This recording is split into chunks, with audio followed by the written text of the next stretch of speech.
오늘 저희 비밀노트 읽어드리겠습니다. 미래는 늘 불확실성과 함께합니다. 전망이 항상 적중할 순 없죠. 상황은 언제든지 돌변할 수 있다는 사실을 명심해야 합니다. 의심하지 않았던 미래가 자신에게 치명타를 입힐 수 있다는 사실을 잊지 말아야 합니다. 생존의 사투를 벌여본 사람은 실수를 범할 가능성이 낮습니다. 그렇다고 실수하지 않는 건 아닙니다. 아무리 경험이 많고 나이 든 사람이라도 시대의 분위기나 전문가의 의견이 과도한 욕망과 어우러지면 눈이 가려질 수 있기 때문입니다. 상황이 항상 돌변할 수 있기에 항상 조신하고 겸손해야 합니다. 내일 일을 자랑하지 마라. 하루 동안에 무슨 일이 일어날지 내가 알 수 없음이라. 겸손이 강물처럼 흐르는 방법은 인간이 언제 큰 위험에 빠지는지 아는 것입니다. 스스로를 높일 때 어려움은 찾아옵니다. 거절에 익숙하지 않는다면 시도 때도 없이 고통에 빠질 수밖에 없습니다. 화는 우리의 몸과 마음의 연약한 부분을 보호하기 위해 생겨난 감정입니다. 화를 극복하는 건강한 방법은 그 경험을 온전히 받아들이는 것입니다. 화를 경험하는 것과 표현하는 것은 별개의 문제입니다. 불같은 경로, 어른 같은 침묵, 둘 다 건설적인 태도는 아닙니다. 우린 여러 번의 시행착오 끝에 적절히 드러내는 방법을 배워야 합니다. 분노를 적절히 해결하지 않으면 흥분과 에너지가 우리 몸에 남아 지속적 동요를 일으킬 수 있습니다.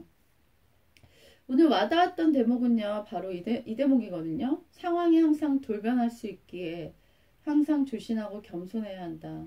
겸손이 강물처럼 흐르는 방법은 인간이 언제 큰 위험에 빠지는지를 아는 것입니다. 스스로를 높일 때 어려움은 찾아옵니다.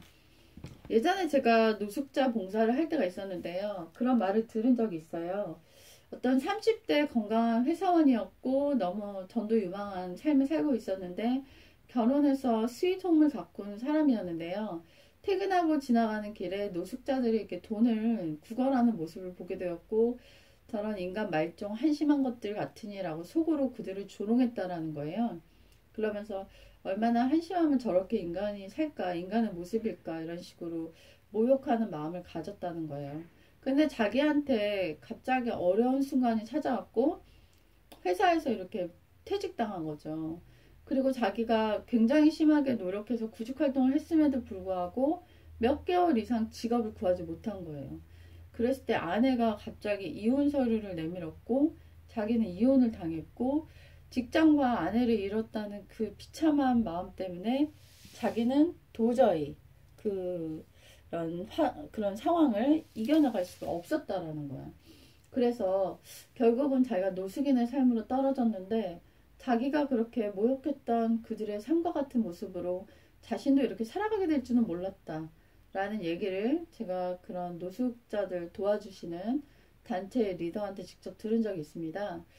우리가 경멸하는 어떤 삶의 모습을 갖고 있는 사람들의 삶이 전혀 나와 무관하다라고 볼 수가 없는 것이죠. 왜냐하면 우리의 미래는 그 누구도 장담할 수가 없기 때문이에요. 우리에게 하루 안에 어떤 일이 펼쳐질지 그 미래를 알 수 있는 사람이 그 누구도 없기 때문에 우리가 볼 때 한심하다라고 표현되어지는 삶을 살고 있는 사람에 대해서 우리가 연민을 느껴야지 한심하다라는 평가를 내려서는 결코 돼서는 안 된다는 것이죠. 저는 그렇게 생각해요. 우리의 인간다움이라는 것은 어떠한 대상을 향해서도 손가락질하는 판단의 그런 마음이 아니라 안쓰럽다, 안타깝다, 도와주고 싶다라는 연민의 감정을 먼저 느끼는 것이 인간다움의 시작이 아닐까 이런 생각이 들었습니다. 오늘도 여러분 주변에서 살고 있는 소시민들의 삶을 볼 때 마음속에 조롱이 아닌 연민을 그렇게 느끼는 그런 하루가 되길 같이 한번 바라볼게요.